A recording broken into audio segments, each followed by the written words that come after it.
Welcome to the Tactical Dent Tech Podcast. You are now part of a small underground movement of dent technicians from all over the world. We are on a mission to change our industry with innovation, intelligence, and skill. But because we don't rely on an insurance company to steer customers our way, we need to do things different. We need to do things smarter. We do that through a network of technicians that we call the Tactical Tech Movement. Now let's get this revolution started. Hey, what's up, everybody? John Hiley here with Angela Hiley in the Tactical Dent Tech Podcast. How is it you do today? I do fine. What you say to me? Fuck my mother, I eat your shit. That's wrong. Say who goes there. We already told the story about that, didn't we? Just say who I'm going to get there. people on that at the Mobile Tech Expo. Can you just say it? So if any of you guys walk into the restroom and you hear somebody inside a stall sitting there and you see their pants pulled down to their ankles and just their shoes. You ever look at somebody's shoes when you walk into a restroom? Just take a peek in there and be like, what kind of shoes that person's wearing? No, I do not do that. Well, I'm not going to tell anybody what my shoes are going to be. But I'm going to do the whole thing where you come walking in and I'm going to say, who goes there? And I'm going to have my video recorder on. I'm going to see what responses I get. This is going to suck because it's going to be in the men's bathroom and I wish I could be in there just to Well, that's why I'll record it. I know. Like, this is Sir Shitty Pants from the land of Poop-a-Lot. How dare you trespass on my tranquility?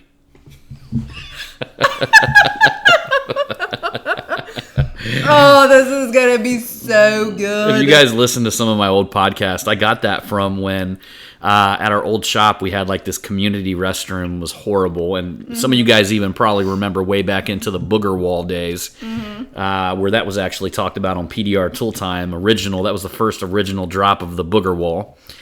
And it was this disgusting restroom that was part of our old location, our old shop. And it was honestly, you just never knew what you were walking into at any point. Because it was a bathroom that was shared among our business and then two other businesses. Yeah. And unfortunately, the two other businesses... They had a couple 400-pounders. They had some dirty motherfuckers that would... it was horrible. Oh, yeah, and then there was these people that would... I don't know if it's the same way in every city or if it just seems like there's these packs of gangs of people that like lay carpets. But what it seemed like at our location is they pulled up in these renegade vans. Like, you know, like you would think of these vans being the ones that somebody would joke and put, you know, free candy here or something like that on the vans. The vans were like, I would say 80s style. Oh, right? yeah, all of them. The big ones. And these things were like Road Warrior, some of them, you know? And the type of renegades that rolled on them were I'm talking about like Joe. All of them were like heavy smokers. Yeah, Joe Dirt. You know, there was mullets rolling up in that motherfucker. I didn't saying it Joe Dirt. I think that's giving it a compliment right there. It's like they just, I don't even know where they came from. I know, right? I would almost say probably like a trailer park, inner city Dayton. Oh my gosh. Yeah. So, but that being said, it goes back to the restroom thing. You never know who you was going to get in there. And one day I walked in the restroom and some guy was in there and he goes, who goes there? And since then, I just thought it was hilarious. And then, of course, I told Wade about it, which any of you guys who know Wade, he's been on our previous podcast. Of course, Marissa gets totally like, she's like, why did you tell him that? And I'm like, I just thought it was funny. She goes, yeah, I know, but now you know that he's going to be doing that everywhere that he goes. So thank you for the dude behind the stall who goes there. I know. We may have started a movement. Yeah. We're going to see who goes there YouTube videos. Hey, who goes there? The guy that you got in at Walmart. Yeah. James? It's James in here. How dare you trespass on my tranquility? Oh, shit, John Hiley. Some of this stuff. Yeah, so I don't even know why we started off like that. I don't know. Well, I guess it is a segue of the Mobile Tech Expo is literally this coming up weekend, Sure. and everybody's getting in early here. I thought I was going to be kind of a little bit early, showing up on Thursday, but apparently, I got people see people on Facebook that are already there. Mike and Mary, they just landed today. It's actually, what is this, Wednesday? Is it Wednesday yet? No, today's Tuesday. It's Tuesday night. Yeah. And they just landed today, and everybody's getting geared up, and we're getting geared up to head over that way. Got a chance to talk with Craig from Anson today, and he's going to be releasing some new door tools that are going to fit on the Gorilla Grip, so I'm going to be bringing the Gorilla Grip. Ooh. There may be, I don't know, guys, be honest with you, I may be getting my entire stock cleaned out on the Gorilla Grips by tomorrow. If not, if my entire stock is not gone by tomorrow, it's going to be a very limited supply. There should be the totals on the website. I'm only going to put in the amount that I have, but I'm actually going to be doing a sale this weekend. If you don't see the sale, it's because I already sold them all. But if you do see a sale appear over this weekend, I'm blowing them out, and I'm not reordering them again until I feel like it. Yeah. I'm pulling back on the whole. Guys, I got so many things going on right now that shipping and doing all this stuff on the tool end of things, I'm going to be running the tactical handles more along the lines of the hammers. When they come, they come. When they go, they go. Now, I will tell you that some of our vendors can pick them up, but it's not going to be one of them things. The vendors will have to buy big quantities just to get them. So that being said, this weekend, if you guys haven't got one, you're thinking about it, I'm thinking I'm going to run a deal. If I don't blow them all out, I'm going to run a deal that's going to be really good. I'm not going to say what it is now, but I will say that it'll probably be either the same or even a little bit better than the Black Friday deal. So I'm cutting them out of here, guys. I'm tired of shipping shit. I'm just ready to get rid of them and then fire that up later. So many of you guys know we got so many things happening right now. We've got a big secret project that I can't tell you about. Nope. But that's some big-time official shit. I know about it, right? Yeah, you know about it. Of course you know about it. I had a thing there. The big project. Yeah. So there's a lot of them going on. That's why she had to think through them. But, we also just kind of did a soft launch on our business management system that literally pretty much controls everything that you do from managing your business from start to finish. Meaning that it markets for you, it sends emails to your clients and customers, connects to your calendar, it actually collects reviews for you, and a bunch of other shit. We just did a video, it's on Dent Trainer. You guys are going to see more about that. But that's my primary focus this year. I got to pull back my focus on tools a little bit. I will have some tactical hammers that I'm going to run. We're waiting. I got to tell you guys, that's the pain in the ass about tools. I'm just going to be honest with you guys. I mean, every time I've got some good manufacturers that I work with, but every time they're always late on orders. Things aren't coming through on time. I get an order from somebody else, but they can't finish it.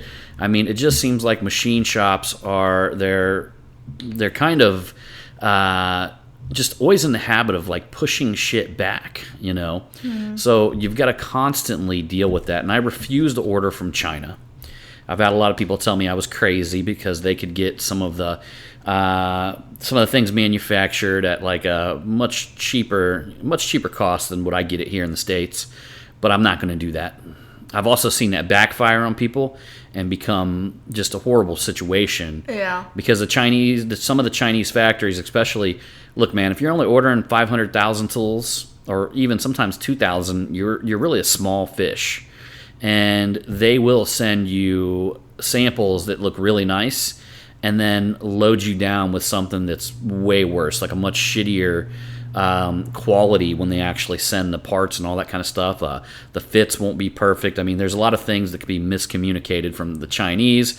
I've had friends that had certain things built from the Chinese that ended up breaking. And just because of the quality of the actual metal that they use wasn't exactly what they said it was, mm-hmm. and they'll try to pull that shit. I even had a guy who had an order that ended up. A friend of mine had an order that they ended up losing it, and they only insured it for $200 Thankfully, he paid him with PayPal, so that's something you can put pressure on him that you can dispute it. But that was the only way he was able to get that type of stuff cleared up. I don't want to fuck with that, man. You know what I mean? I got, like, there's too much shit going on right now for me to focus on all of that. It's a lot of shit for a very little payoff. And as I said, I'm going to keep on rolling them out. I only have one manufacturer that I allow to purchase just the Gorilla Grips and just the T-handles, and that's Anson. So, you know, you'll see them over there. But I'm blowing the rest of this stock out, and then I'm going to just bring back special edition stuff like that. Yeah. You know? Yes, sir. That's today's plan. I may change my mind by next week, but no. That is that's what we're doing moving forward right this second until I change my mind. You do that quite often. It drives me crazy. Yeah, I'm good. I'm good on this one. So that being said, I wanted to just talk about it. I mean, we definitely had. I just want to take one step back because probably I don't know whether it was like 5-10 podcasts behind this one. There was a podcast. I want to say that its name might have been Relentless. And in that book, Relentless, they talked a lot about Michael Jordan, but some breaking news, obviously. They talked a lot about Kobe Bryant in that book. Yeah. And just kind of crazy that Kobe and, guys, I want you guys to understand something about Kobe Bryant. If you listen to the book, you'd actually have a much greater respect, for that dude's mentality was insane. Yeah. Like insane. Like he was one of a kind, And they talk about that in the book, how like he even talked about how LeBron really didn't have that relentless attitude at that time the book was written. I believe LeBron probably fell into that category later on, especially when he pushed the Cavs to a championship. Maybe. But by definition in that book, the guy actually considered people that were at the highest level, he called them cleaners, people like Michael Jordan, Kobe Bryant, Charles Barkley. He worked with a lot of basketball players, and he even was kind of framing this for people in business as well. And the name of the book is Relentless, and he talked a lot about Kobe Bryant's like intense drive. I mean, to the point to where he was the absolute hardest working individual with the strongest vision. I mean, the guy was an absolute just an amazing inspiration. In a day today where nobody has focus, nobody has vision, nobody has drive. That guy conquered all of them obstacles that we face every day. I mean, every day we have resistance that stops us from living our dreams. Mm-hmm. And people like Kobe Bryant and Michael Jordan have found a way in their minds to, I wouldn't know if it was 100%, but let's just say they've got really fucking close to completely beating out every aspect of resistance that has ever held them back from being the greatest version of themselves. Yeah.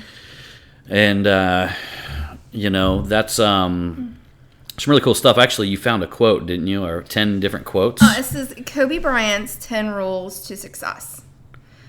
Follow your passion. Find mentors. Don't fear failure. Have patience. Learn from failures. Focus on winning. Love what you do. Elevate others. It's one of my favorite right there. Protect your dreams. I love that one. And learn from the best. Learn from the best. Love it.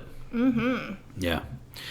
So, that's some great advice right there. And, from an individual like Kobe Bryant telling you to not only learn from the best, to protect your dreams, to find mentorship. That's also meaning that he was humble in his approach, because when somebody's not humble and they're super prideful, they don't feel that they have anything additional to learn. Exactly. And that's one of the things that probably repels me from people at the highest level, is when I get around somebody that has an answer for everything and doesn't really open their mind to listen to anything that's going on around them. Mm-hmm. In fact, I would go to say that there's people that would be sitting right in front of experts. Like massive experts, and basically all they can think of is what they want to say. And that's the exact opposite of being humble. Humble is knowing that you always have something to learn and always trying to absorb from. And I like that he said mentors, because, that's key. There's a lot of folks out there that will give you advice, but the truth of the matter is a mentor is somebody that's further ahead than you. Mm-hmm. A mentor is somebody who's steps ahead. And the thing about that is, if you take advice from broke people, you're going to be broke.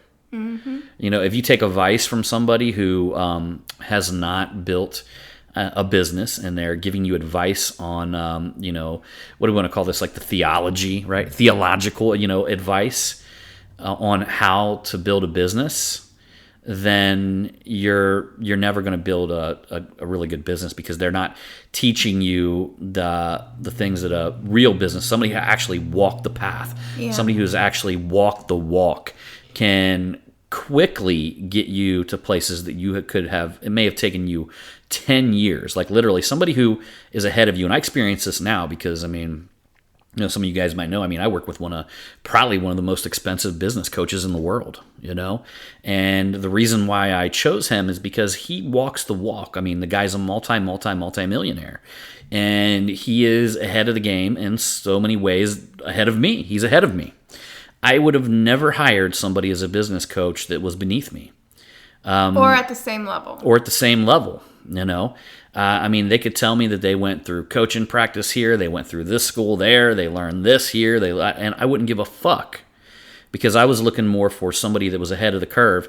And I can already see that literally he's taking the time that would have taken me to get from here to there and shaving off years and years and years, because he's able to move me forward, because he's already seen, he's already walked down that path. Yeah. He understands that path. And you've known him for some time, and I think that Yeah. I think everything just kind of had to align itself up. You know what I'm saying? You got to be able to afford the guy first. Well, I know exactly, to afford him, but I'm just saying, prior you could have did it, but I just don't think that you were in the right. I couldn't have done it when I was drinking still, because to be honest with you, that shit was taking a lot of my a lot of time away from me, and it was taking. It's just like one of them things where you start off and it's doing it on the weekend, this weekend, then you skip a weekend, then you do it on the next weekend. But the next thing you know, you're doing it like every weekend, and then next thing you know, you're going out for drinks on Thursday night. And so on and so on. It was just becoming something that was a total time and energy waste for me. Yeah, you definitely had to clear your mind. I'm glad that I definitely recognized that. And you're right, I wouldn't have been able to get the value at that time. I'm not going to tell you guys how he did it, but I will tell you that within the first 2 months, he already paid for himself for the entire year. Yeah. So there's some small tweaks that were made in some of my business models that immediately excelled. So, the thing is, guys, is that I'm on the profit end of things now. Mm-hmm. And I think that's what a lot of people got to understand is that, just like Kobe Bryant said, that whole mentorship thing, and he specifically used the word mentor for a reason. Yeah. Meaning that individual is way ahead of him. And Mike was actually telling him there's some meditation guy named Chopak something. Yeah. And actually, Kobe Bryant was working with him on meditation techniques, is what Mike was telling me today, or a couple days ago. Me and Mike talk about crazy shit. We talk about meditation. We talk about some of the things we do to make ourselves better. But I can understand why, because if you actually read the book Relentless, he probably had to begin doing something to turn the switch off in his head. Yeah. And that's one of the things as an entrepreneur, you got to realize that you'll begin getting addicted to the process, meaning that you create it as a habit. Mm-hmm. So when he was developing these crazy mindset skills, he wasn't just developing them as on the surface level. He was actually creating habits, meaning when he showed up there, he just fucking went like that. Yeah. When he showed up for practice, it wasn't that he had to try to be the hardest worker on the floor. He was the hardest worker on the floor. It came natural to him over time. Mm-hmm. And that's why you can form good habits, and then you can form bad habits. Of course. So they say Tiger Woods was right in that. He formed obviously some bad habits, but you know the interesting thing about that book, he actually said this. He didn't really. Tiger Woods was really the only one you could actually point out, but he said that they, like anybody who formed this relentless attitude, had something that they were doing that was a little bit in the wrong. Oh. Whether it was maybe like drinking too much occasionally, or well, I know there was, or in Tiger's case, having fucking porno stars come out and say that he was doing shit to them they ain't never even had done in the movies. I mean, in all honesty, with a lot of basketball players, they kind of do, like with women, like, you know what I'm saying? Line them up. Yeah. Dun, dun, dun, dun, dun, dun, dun, Yeah. dun, dun. I wonder if you guys have ever found that video that I made. And if any of you guys stop talking about that damn video. The video I made where I put the soft 80s porno music in it. Why do we always have to bring this up for? Oh, because it's God. the pleasure zone. Pleasure zone. Pleasure zone. Pleasure zone. I think any athlete and probably other like very powerful men, they, you're gonna have like women groupies or whatever that are gonna try to, And they walk around with their danglings out. And, there's just, unfortunately, a lot of men that just don't have the willpower to, be thinking. They Captain Morgan that shit. Oh my God. Do you have a little captain? I don't want to be the captain. You're my captain, okay? Like, I'm cool with that. I don't ever want to be the captain. Oh. No, right. No. That is just I'm saying me. they are being the captain. Oh. I don't know. It's just like when they conquer women like that, I kind of look at them as like that Captain Morgan.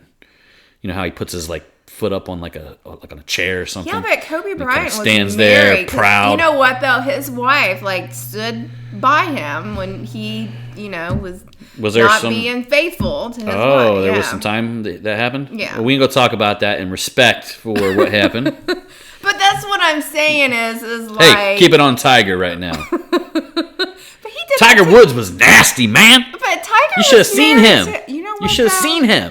His wife probably, was well off after they got a divorce and whatnot. Well, so she was famous too, wasn't she? I have no idea. His wife. Or wait, was she a model?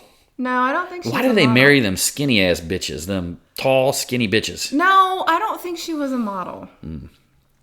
No. She looked just like, an average woman. She didn't. I bet her net worth is exactly half of Tiger Woods' net worth. Tiger Woods worth $500 million. His ex-wife worth $500 million. I think they had a couple kids together, didn't they, or something? Tiger like Woods that? was on his way to being a I billionaire. don't really know much about it. Oh, no. Yeah. Man, he tried to keep it together, didn't he? Didn't he deny that shit, too, for the longest time? And then it was like all hell broke You know, on loose. Relentless said that, and on that book, in that book, Relentless, he says that he's seen what happened to Tiger Woods. He worked with Tiger Woods, and the entire time he was thinking, why don't you just go up and own it? Oh, yeah, you might Just as go up and say, well. hey, you know what? Instead of denying that shit, just be. Yeah, I was getting some pussy. I was doing bad. I walked. Look right on the camera and say, I was tearing that ass up. Yeah, but he was married at the time. Maybe he should be like, yeah, I was an asshole. I'm a piece of shit.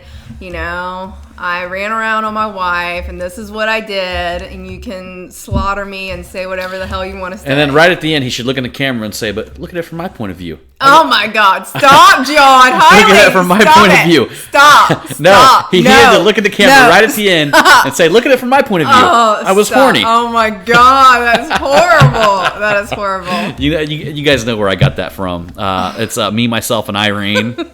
I don't know if you guys remember on Me, Myself, and Irene, where you got Jim Carrey, Yeah, it's but a he good keeps movie. turning into the character Hank. Yeah. Well, somehow like Hank ends up like pretending to be Jim or whatever his name, Me, Myself, and Irene. He starts pretending to be the nice guy and ends up fucking Irene. Yeah. And then in the morning, she realizes that it was Hank that did it. Yeah. And he goes, well, you should look at it from my point of view. I was horny. Oh, dear God. You're horrible. Oh. You're so horrible, John Hiley. You know what, though? Charles Barkley, for instance. God. Well, listen, they talked No, about... I like him. In that book, Relentless, they talked about Charles Barkley. And in that book, apparently, Charles Barkley walked into a bar or something like that. Yeah. Or like a restaurant, and some guy ends up throwing water on him. And Charles Barkley ends up throwing him out of a window. Just... And from my understanding... Well, it's provoking him. Charles Barkley is not anybody you throw fucking water on. That's a big dude. It's just kind of like, for example, they talk about Tank Abbott. I don't know, some of you old UFC fight watchers, whatever. Yeah. They talk about, David Tank Abbott. He was the pit fighter, the dude that looked like a biker. Mm-hmm. And he didn't have any other skills than I get mad and fucking fight, right? And I'm sure he learned some stuff here and there. But, they literally said that it doesn't matter where the fuck you are. If you're in the back of that UFC, it doesn't matter who the fuck you are. If you pop lip off to Tank Abbott, he's going to attack you. It doesn't matter if you're in an airplane. It doesn't matter where it is. If you pop off lip to Tank Abbott, you're going to get fucking attacked right there on the spot. That's why you're not supposed to poke And that's the same bear. thing with Charles Barkley. Now get this. Charles Barkley goes to court. And as he's being sentenced, the judge asked him to, I don't know, whatever the judges ask you when you're sentenced, say your piece or whatever. What did you feel bad about? And he says that, and Charles Barkley stood up there and said the only thing that he felt bad about is he didn't drag him to the second floor and throw him out of a second-story window. Well, obviously. Now that's a motherfucker that stood up and said, "Fuck you." Yeah, guess what? I am a bad motherfucker. And guess what? If somebody throws water on me again, I'm going to throw them out the second story fucking window. That's the thing. So, so we're talking about that. And that's just, one of the reality shows that I watch. It was, The Housewives of New Jersey. And there's this one lady that obviously doesn't like this other lady. But she's, constantly provoking her. And the first time she threw wine on her, and the other lady didn't do anything. She walked away, and then they're together again after so many episodes go by, and the lady throws water on her, and that other lady just she just lost. Well, she didn't lose it. The other lady had it coming. She basically grabbed her by her ponytail and then drug her around the. Mm-hmm. In the department store or something of that nature. But I'm just saying, you just can't do shit like that. Yeah. You can't poke the bear. So, that being said, guys, a lot of you may have heard, I talked about this on the podcast, that, first off, I want to say, God bless, Kobe Bryant's family and all that stuff. And, man, terrible, horrible thing. And moving on from that, you guys heard on the previous podcast that I am writing a book. I was going to go over because I'm actually getting framework of the chapters. I'm actually on 28,267 words. That's a lot of words. It's less than a month. I will be well over, by the time we hit the 4th of next month, I will be 30 days into it. And when I hit the 4th of next month, I will be well over, I'm going to say, the 35,000 mark by that time. And so I'll be way ahead of schedule. And that being said, if you guys, I probably haven't said this yet, but it is going to be all about the Marketing Savage.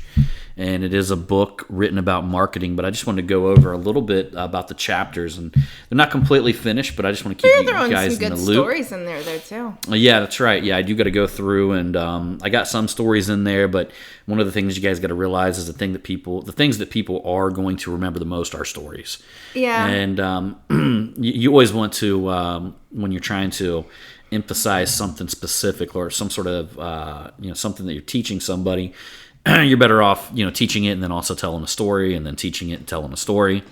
It's just a way that people will remember stories, but they'll forget what you taught them. Yeah, and I told John, I was like, don't worry, if you ever need help with some of the stories, I'll be more than happy to. I think that's the problem with fucking, our educational system. Yeah. Is that, if you, math, for instance. Yeah. They ought to have some fucked up math stories about the time Albert Einstein ate LSD and figured out fucking, all this shit that he figured out. He ate LSD? Nah, but it'd be pretty cool if he did. Oh, I was just saying, I don't think that stuff was around during his time, was it? There was mushrooms were around. I've never ate LSD, so I think that's just a good thing for me. It's been a long time since I've ate it. Yeah, it's been a very long, long time. Actually, it's probably been... Okay, so how long have we been together? 19 years. 19 years. It's been 18 years since I've ate it. Because I don't think I ate it after the first... I ate it sometime like the first year when we were together.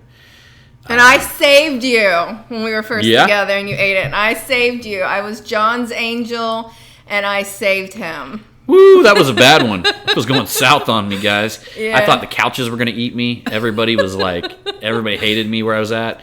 And it was just horrible. I appeared out of nowhere and sometimes saved John. That shit can go the wrong direction.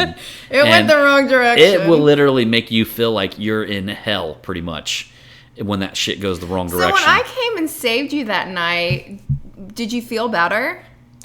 Yeah. Did you feel safe? Yeah, but I was still like paranoid as fuck. Yeah. But yeah, so there'd be another cool story to put in the math book, right? Something like that. So that being said, guys, I just want to tell y'all like what chapters I got, how I got them broke down. Actually starting off with kind of like the why, the why behind the book, and that's going to be, what is a marketing savage? And then I talk about the sink or swim mentality that it basically turned me into the marketing savage that I am today.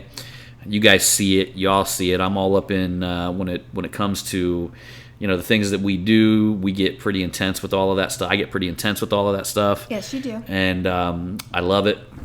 But in all honesty, it's the only way that when you really, really want to launch something in the marketplace, man, you got like something. I envision like what we were just talking about, like Kobe Bryant, like it literally takes over my body and I become like a nonstop machine, in that amount of time. Mm-hmm. I just can't go forever like that. I can turn it on and turn it off and turn it on and turn it off. But I just don't know what type of stress it would literally do to your body if you went full time, full on, all the time. I don't think that would be a good thing. I don't think it'd be very healthy. No, it wouldn't. But that being said, then we go into, I talk a lot about, what makes this marketing book way different than any other marketing book that's out there. And believe me, guys, I've probably read at least 100 or more marketing books. Mm-hmm. And what makes it different is that I spend a ample part of the book talking about your mindset and where your mindset actually has to be to make these type of things work. Yeah. Because I could tell you all the hows, the tricks, the tips, the reasoning behind, why you do this or why you do that. But the truth of the matter is, if you don't have a mindset shift, then there's no way that you're going to be able to have the wherewithal to actually implement the how. It's the bottom line.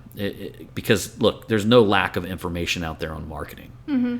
But when you accompany it with the proper mindset is what's actually going to, allow you to launch it into the marketplace or actually do the how, actually do the strategy. And the mindset department, I actually talk about, being self-aware is one of the keys. I talk about energy management, and I go deep. I know I talked about some of this stuff on the podcast, but I go deep into every chapter. We go into the system-driven mind. I go into the path to greatness. Some of these may change. I'm calling this one chapter the Thought Ninja, and that's and that's because I have loosely based a lot of it off of, my teachings from Master Stephen Hayes. And so a lot of the techniques and things like that are actually real ninjutsu practices that I'm implementing in the Thought Ninja chapter. I can give you one small example of that, guys. I can give you one small example of that, guys. There's a lot of books and things like that would just, kind of talk to you about the power of positive thinking. Yeah. The truth of the matter is, if you fall into the positive thinking cult where you're just running around oblivious to anything that's negative, the problem is shit can happen in your life, and because there's an example of somebody who I know recently that is having big time issues with his daughter simply because he's such a positive thinker that he can't get his mind out of that optimistic outlook to actually see that there's a problem. Yeah. So I talk a lot about the Thought Ninja, of how we understand that the world may not be 100% positive. No. We understand that there's going to be people that will try to take from us. There's going to be people that will give to us. Yeah. We understand all of that, but we choose to fill our minds with the certain positive thoughts because at the deepest level, we define everything that we perceive. And I would rather define something in a way that serves me than in a way that doesn't. Because you're not going to get anywhere with that constant negative bullshit, especially if you're talking to yourself in a negative way. But you got to be self-aware enough to know that you're putting these positive thoughts in your mind to achieve a specific goal, not to become one of them goofy Fruit Loops running around, woohooing everything, Yeah. all gooey about everything in the world and acting all weird and shit. Tom Cruise jumping on a couch, shit. It's like one of your favorite things to say. Yeah, you're not doing it because of that. You don't want to handicap yourself, and it's not either or. You can have both. You can be self-aware, and you can understand people's intentions, and you can understand, but you can also choose to see things the way that you want to see it. You can give them your own definition that serves you. Yeah.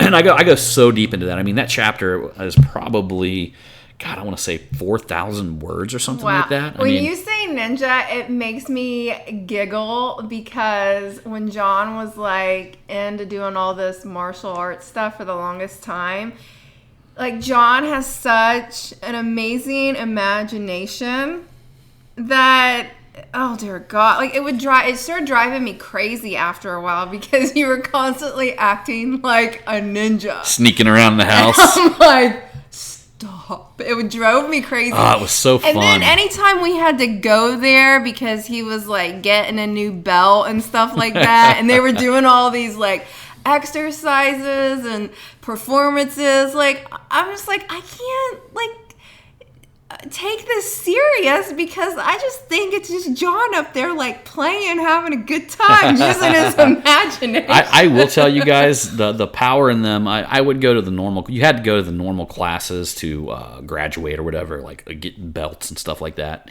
And I would go to them, but the real treasure was when I used to do private lessons with the highest level black belts in there. Yeah. And that was awesome. I mean, I got to learn so many things, like the depth culture. I got to learn so many of the deepest techniques that they taught at like the highest levels. Mm-hmm. I got to actually, I did a lot of work with the samurai sword. I know you did, but the thing is like when you would come home and do this stuff, I didn't really get to see the serious side of all this stuff. I just got to see this, like, my husband, like... Let's go do karate in the garage. Exactly. Yeah. So, that being said, that is going to be a really interesting chapter. And just so you guys know, I may be leaking a little bit of this stuff here and there on some blogs. Mike tells me I should take some of the writings and put them into blogs, but then leave enough for the imagination to want to read the book. But enough value in the blogs where it'll be intriguing and interesting. The next, I talk about the truth about money. And then the next thing, I talk about my morning ritual, which is the spiritual surrender.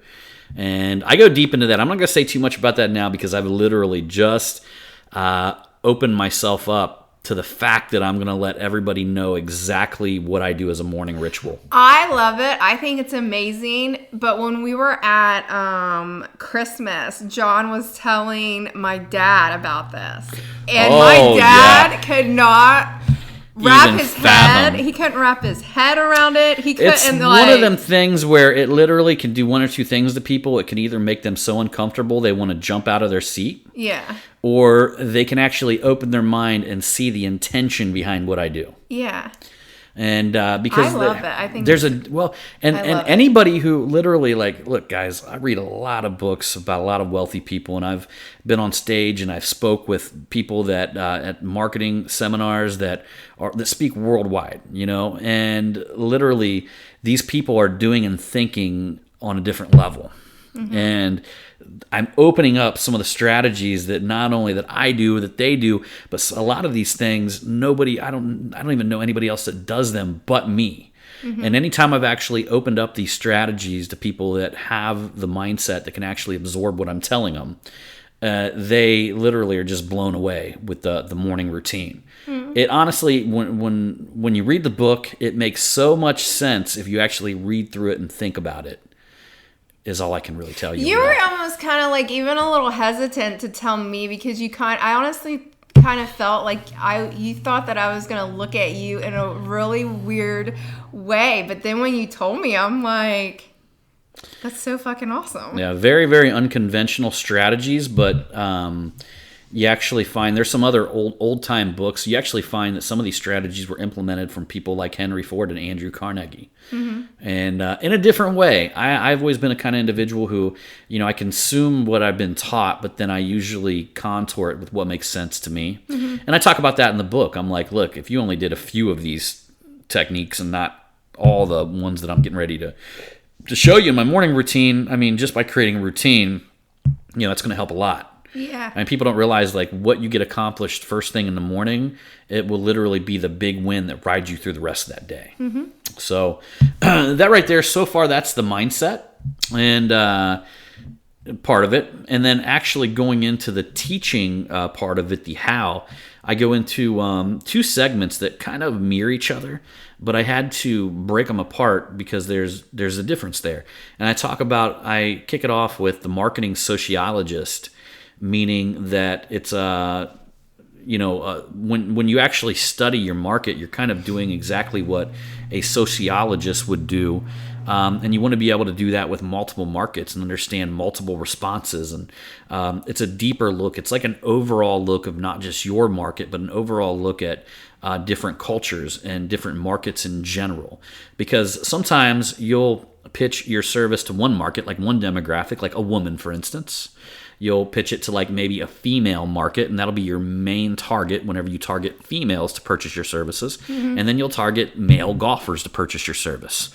Or you'll target like male car club, whatever that car club thing is, where they coffees and cars and all that stuff. You'll target that type of crowd to purchase your service. Well, you're going to talk way different to an executive than you're going to speak to somebody who goes to car and coffee and maybe they, I don't know, own a tattoo studio or whatever, There's two different marketplaces there, and you got to understand, you got to be more of like a sociologist to understand that whenever you're doing your target market, you got to understand that's going to change based on who you're targeting. Yeah. And I go really deep into all the different aspects that you got to study to begin to understand the market. I mean, that's one of the keys is that you need to understand your market at a very deep level because you want to understand what triggers them, what compels them to purchase. You want to understand what their fears and frustrations are, and you want to be able to craft an offer that literally just shuts down any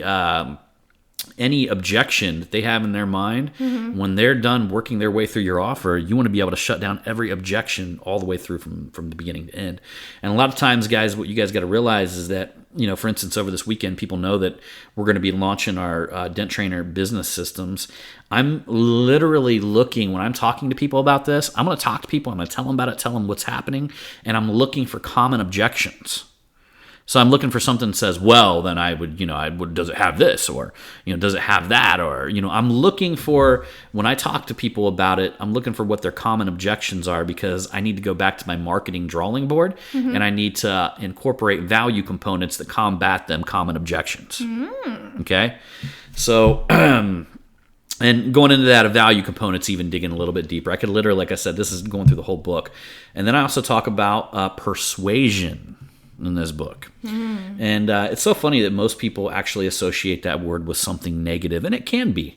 I mean, in all honesty, if you're ripping somebody off, then if you're persuading them and you're ripping them off, it is negative. It's a lot. That word's a lot like a gun, I mean, I like it when you persuade me. Sure. Honestly, though, it's a lot like a gun. It's like people want to blame the word or the method behind the word, but the thing is, you guys are being persuaded every single day. You guys are Yeah. all being dictated by some sort of persuasion that's moving you in one direction or the other. And to actually ignore that that's happening, and to ignore that you need to persuade people to purchase your dent removal service, would be a huge mistake. Yeah.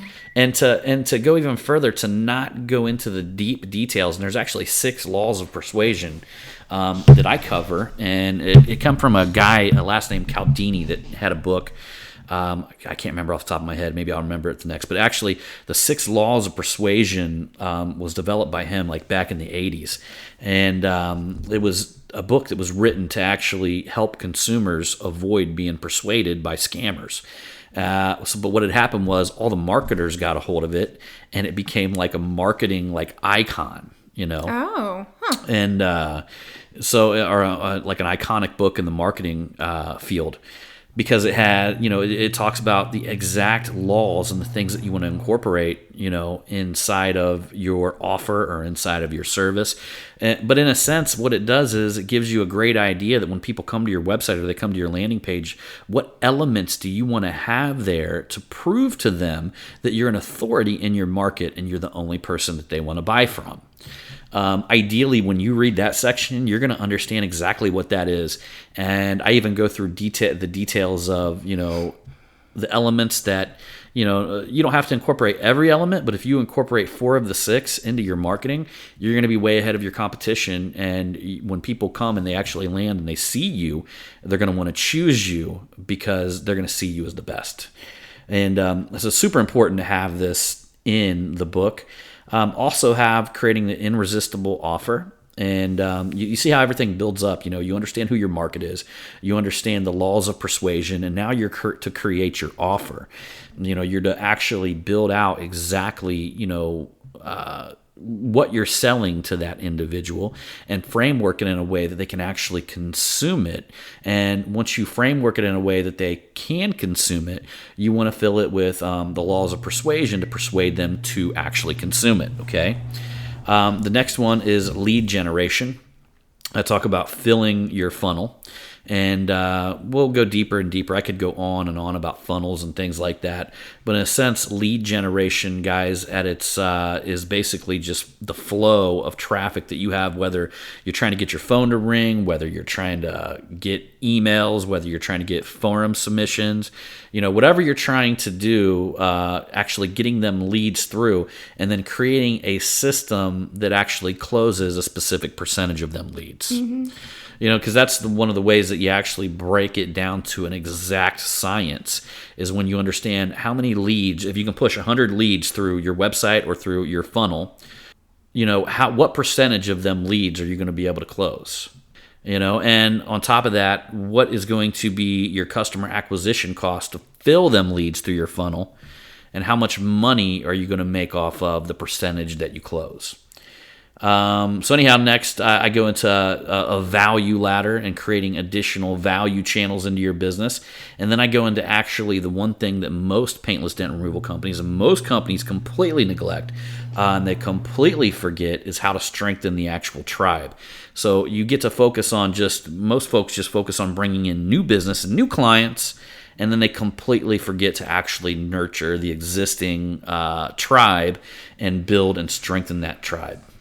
And then the third phase of the book, I'm going to go into mentoring. I want to talk about the mentoring thing. I want to talk about the coaching thing, and then I want to talk about what you do next and, you know, different channels of continued learning and things to that nature.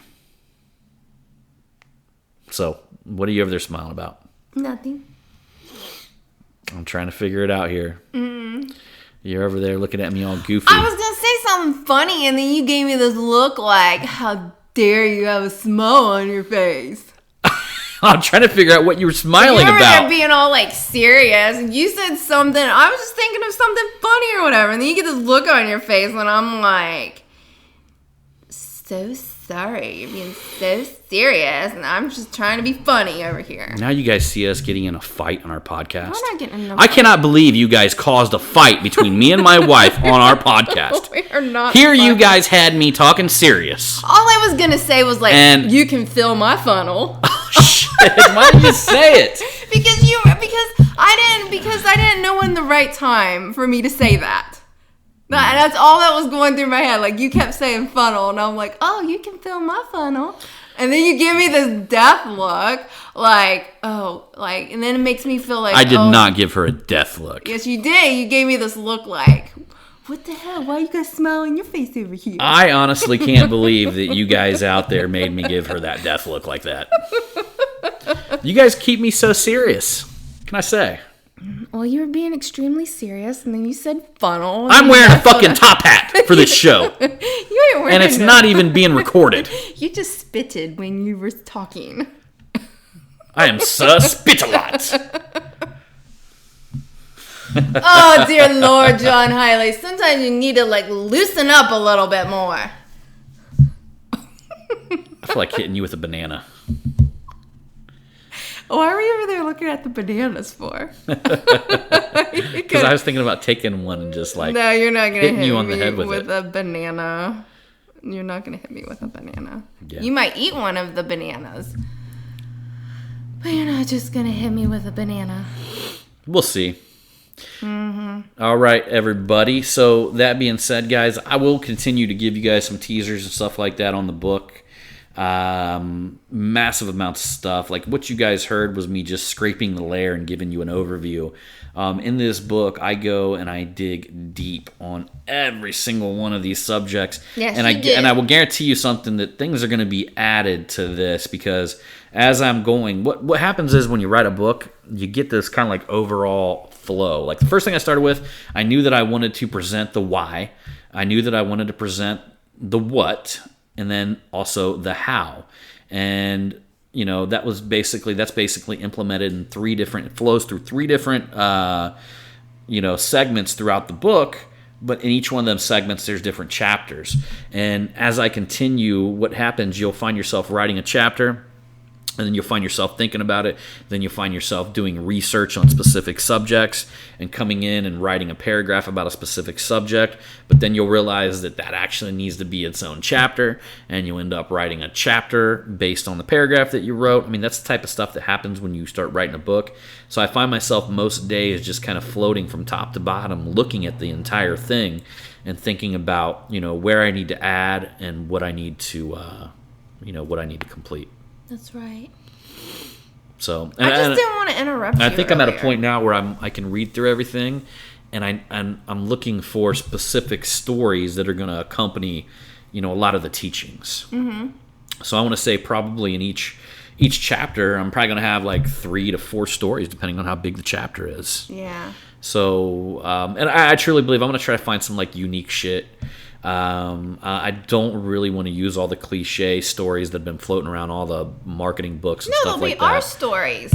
Yeah, above and beyond that, our stories, but also different success stories that might, convey whatever message that I'm trying to drop on you at the moment. We got to put some juicy stuff in there too. Yeah. Just messing with you, John. All right, she's a turd. I'm not a turd. You've officially reached the level of turd. Oh, dear Lord. It's a good thing you live in the land of Poop-a-lot. I live in my own little bubble. I do live in my own little bubble. Hey, at least I'm in a better mood than I was over the weekend. Well, that's what we need to start calling her, is Bubble Girl. No, you are not calling me Bubble Girl. You guys remember Bubble Boy? That movie Bubble Boy, that boy that was stuck in a bubble? We're going to call her... You just said you're in your own little bubble. Bubble Girl. I am not a Bubble Girl. Bubble Girl. What was I calling you the other day? Kangaroo? Wait, didn't we have already talked about this kangaroo thing? Hop on over here and give me a kiss, baby. I don't want to be a kangaroo, damn it. All right, everybody, we got to get out of here. I got to catch a plane, head on over to the Mobile Tech Expo, see all you motherfuckers there. Y'all better be listening to my podcast. Well, if you heard this, you are listening to it, so you're good to go. All right, everybody, appreciate you. Hey, they need to be dropping us a review. Write them reviews, y'all. Yeah, we need to do a contest. We need to do a T-shirt giveaway. I know. Hold back one of them Covenant and Gorilla Grips from this weekend sale. I'm getting ready to blow them out. Yeah, so I don't know. Hot damn. To be honest with you guys, I don't have a ton of them to sell right now, and I'm just trying to figure out how many of them Anson wants before I blow it out. If they take them all, forget that I ever said anything, and you're not going to see a sale. But if I have some available, you're going to see a sale. That's true. All right, everybody. Well, I appreciate it, and as usual, I'm gonna see you on that next one. Bang bang. Your vibe is your tribe. I need to remember.